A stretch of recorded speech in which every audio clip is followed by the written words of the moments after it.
नमस्कार दोस्तों, आज तारीख है 9 जुलाई 2025। चलिए खबरों की शुरुआत करते हैं। मुजफ्फरनगर जिले में दिल्ली देहरादून नेशनल हाईवे 58 पर देर रात कांवड़ियों ने खाने में प्याज मिलने पर एक ढाबे में जमकर तोड़फोड़ की। इस दौरान सूचना मिलते ही पुलिस तुरंत मौके पर पहुंच गई। पुलिस ने कांवड़ियों को समझा बुझाकर मामले को शांत कराया। इस घटना में एक कांवड़िया और एक ढाबा कर्मचारी को मामूली चोटें आईं, जिन्हें पुलिस ने इलाज के लिए अस्पताल में भर्ती कराया। अगली खबर मुरादाबाद जिले के मंझोला थाना क्षेत्र से हैरान करने वाला मामला सामने आया, जहां एक व्यक्ति ने अपनी पत्नी और उसके भाइयों पर खुद को मारने की साजिश रचने का गंभीर आरोप लगाया। पीड़ित पति का दावा कि उसने अपनी पत्नी को एएनएम यानी कि सहायक नर्स मिडवाइफ की नौकरी दिलाने के लिए दिन रात मेहनत की और 5 से 6 लाख रुपए खर्च किए, लेकिन नौकरी मिलते ही पत्नी का रवैया बदल गया। अगली खबर दिल्ली से अमरोहा जा रही यूपी सरकार की शिक्षा मंत्री गुलाबोदेवी का काफिला हापुड़ में हादसे का शिकार हो गया। अचानक ब्रेक लगाने से कारें आपस में भिड़ गई। मंत्री को इलाज के लिए अस्पताल में भर्ती कराया गया। घटना का सीसीटीवी फुटेज सामने आया है। अगली खबर कानपुर में एक सनसनीखेज मामला सामने आया, जहां एक पत्नी ने अपने पति पर नपुंसक होने का आरोप लगाया। पत्नी का आरोप है कि ससुराल वालों ने दहेज के लिए उसकी शादी एक नपुंसक युवक से कर दी। जब उसने इस बात का विरोध किया तो उसको मार पीटा गया, जान से मारने की धमकी दी गई। अब पुलिस ने पत्नी की तहरीर पर पति समेत 3 के खिलाफ मुकदमा दर्ज कर लिया है। अगली खबर पति दुबई कमाने गया, इधर उसकी पत्नी चचेरे देवर से दिल लगा बैठी। जब पति दुबई से वापस आया तो भी पत्नी उसके साथ नहीं रहती थी। अचानक एक रात पत्नी और चचेरा देवर रात में इश्क फरमाते पकड़े गए। इसके बाद परिवार वाले, गांव वालों और खुद पति ने पत्नी की शादी उसके चचेरे देवर से करा दी। पूरा मामला उत्तर प्रदेश के गाजीपुर का है। अगली खबर गाजियाबाद जिले में जिला कोर्ट में बुधवार को एक लिफ्ट के अचानक खराब होने से आधा दर्जन से ज्यादा लोग फंस गए। अधिवक्ताओं, महिलाओं और बुजुर्गों सहित फंसे लोगों को वकीलों ने बड़ी मुश्किल से बाहर निकाला। इस घटना ने कोर्ट की सुरक्षा व्यवस्था पर सवाल उठाए और बार काउंसिल ने जांच का आश्वासन दिया।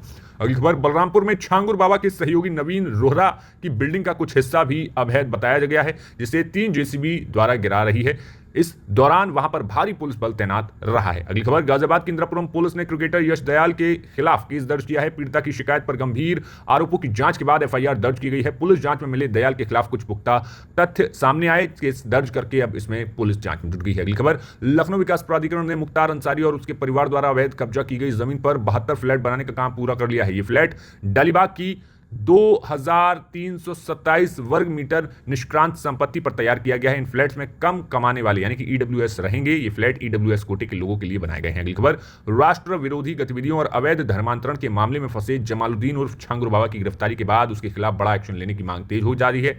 उत्तर प्रदेश महिला आयोग की अध्यक्ष बबीता चौहान ने धर्म परिवर्तन गैंग के कथित मास्टरमाइंड के लिए मौत की सजा की मांग की। अगली खबर अंबेडकर नगर जिले में 10 साल पहले मृत एसीएमओ डॉक्टर ब्रह्म नारायण तिवारी के सरकारी आवास को हाल में खोला गया। मरम्मत के लिए खोले गए कमरे से 22 लाख रुपए से ज्यादा की नकदी बरामद हुई। ये राशि बिस्तर के नीचे रखी मिली। इस घटना ने क्षेत्र में सनसनी फैला दी और पुलिस जांच कर रही है।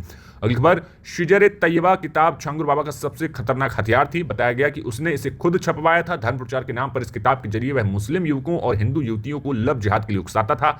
ईटीएस की जांच में पता चला कि इस किताब ने कई युवक युवतियों का ब्रेन वॉश किया। अगली खबर इटावा जिले के बसरेहर इलाके के दुगावली गांव के प्रधान शंभू दयाल वाल्मीकि को एक दबंग ने धक्का मार दिया, जिससे जमीन पर गिरने से उनकी मौत हो गई। दबंग मुकेश यादव प्रधान पर सरकारी कार्य को कराने का दबाव डालता था, साथ ही आए दिन पैसे भी मांगता रहता था। अगली खबर वाराणसी में संपत्ति विवाद को लेकर एक बेटे ने अपने ही पिता और बहन की लोहे की रॉड से पीट कर हत्या कर दी। हत्या में आरोपी की पत्नी ने भी उसका साथ दिया। पुलिस ने दोनों को गिरफ्तार कर लिया। अगली खबर कानपुर में 3 दिन पहले लापता रेलवे के चीफ ऑफिस सुपरिटेंडेंट का शव मिला है। पुलिस ने शव को पोस्टमार्टम के लिए भिजवाया। रेलवे के चीफ ऑफिस सुपरिटेंडेंट 3 दिन पहले घर से ऑफिस जाने के लिए निकले, लेकिन ऑफिस नहीं पहुंचे। अगली खबर 2012 बैच के पीसीएस अरविंद कुमार सिंह का बिजनौर में 3 साल का कार्यकाल रहा, जहां उन्होंने एडीएम एफआर के रूप में कई महत्वपूर्ण जिम्मेदारियां निभाई, लेकिन उनके स्थानांतरण के बाद उन्होंने देवरिया में अपनी नई जिम्मेदारी संभालने से इनकार कर दिया है। अगली खबर दिल्ली मेरठ जैसी रैपिड रेल अब लखनऊ और कानपुर के बीच चलने वाली है।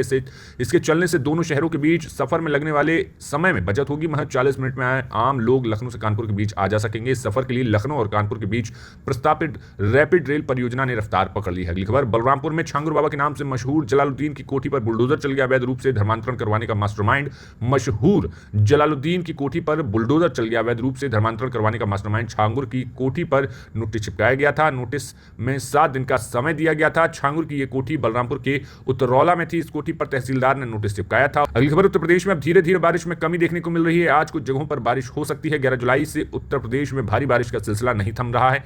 आज बहराइच, लखीमपुर खीरी, आगरा, फिरोजाबाद, इटावा, शाहजहांपुर, जालौन, महोबा, झांसी और ललितपुर के आसपास के इलाकों में भारी बारिश देखने को मिल सकती है। अगली खबर वाराणसी में बेटे ने पिता और बड़ी बहन की हत्या कर दी। वह बहन को गांव की जमीन में हिस्सा देने से नाराज था।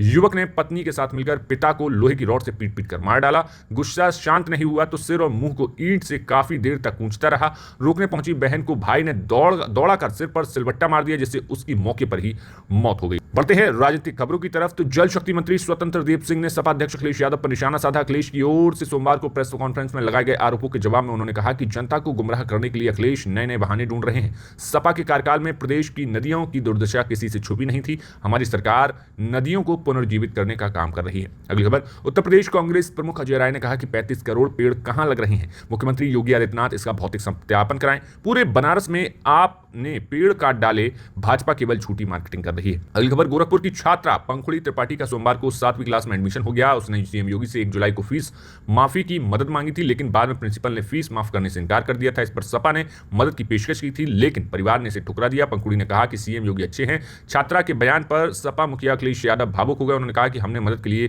कहा तो हम बुरे हो गए। बच्चों से राजनीति नहीं करवानी चाहिए, ये राजनीति बड़ा खराब खेल है। अगली खबर, बरेली में कांवड़ यात्रा से पहले हिंदू महासभा ने ढाबे, होटल और ठेलों पर मैं हिंदू हूं के पोस्टर चस्पा किए थे। संगठन का दावा, इससे कोई धर्म छिपाकर प्रतिष्ठान नहीं चला पाएगा। हम लोग हिंदू आस्था के साथ खिलवाड़ नहीं होने देंगे। अब किसी कांवड़िए का व्रत खंडित नहीं होगा। दुकानदारों ने अपनी मर्जी से अपने ठेलों और दुकानों पर आगे पोस्टर लगवाए हैं। अगली खबर, लखनऊ में जिस जेपीएनआईसी को अखिलेश यादव सरकार ने बनवाया था, उसके निर्माण में आए 821 करोड़ रुपए के खर्च को योगी सरकार एलडीए से वापस लेगी। इसके लिए सरकार ने एलडीए को 30 साल का समय दिया है। अब एलडीए ही इस बिल्डिंग के बचे हुए काम करवाएगी।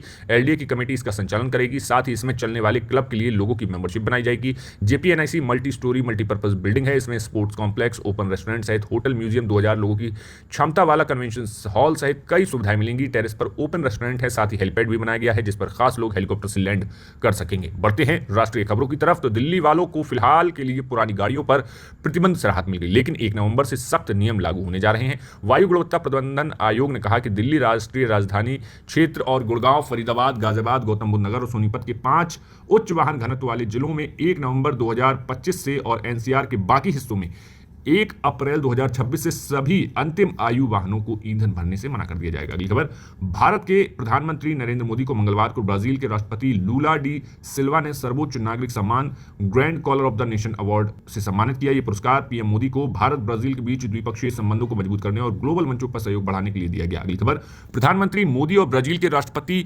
लुइस इनासियो लूला दा सिल्वा ने ब्रासीलिया में प्रतिनिधिमंडल स्तर की वार्ता की। इस दौरान दोनों देशों के बीच कई मुद्दों पर बातचीत हुई। अगली खबर, बिहार के मुख्यमंत्री नीतीश कुमार द्वारा राज्य में युवा आयोग का गठन। जनसुराज पार्टी के संस्थापक प्रशांत किशोर ने कहा कि आप बिहार के युवाओं से पूछिए कि वह आयोग चाहता है या रोजगार चाहता है। बिहार का युवा ठगने जाने वाला नहीं है, अब आयोग या घोषणाएं नहीं चाहता है। अगली खबर, चुनाव से पहले मुख्यमंत्री नीतीश कुमार ने ऐलान किया कि बिहार की मूल निवासी महिलाओं को 35% आरक्षण मिलेगा। बिहार में आंशिक डोमिसाइल लागू किया गया है। इसके लिए राज्य की सिर्फ मूल निवासी महिलाएं ही पात्र होंगी। बिहार सरकार ने महिलाओं को सशक्त बनाने की दिशा में एक बड़ा और ऐतिहासिक कदम बताया गया है ये। अगली खबर, जम्मू कश्मीर के पहलगांव में ननवान बेस कैंप से श्रद्धालुओं का एक और जत्था अमरनाथ यात्रा की पवित्र गुफा की ओर रवाना हुआ। अगली खबर, पटना के बिजनेसमैन गोपाल खेमका की हत्या के मामले में पुलिस ने 5 लोगों को गिरफ्तार किया है। मुख्य आरोपी अशोक साव ने जमीन विवाद के चलते सुपारी देकर हत्या करवाई। सीसीटीवी फुटेज की मदद से पुलिस ने शूटर उमेश यादव को गिरफ्तार कर लिया।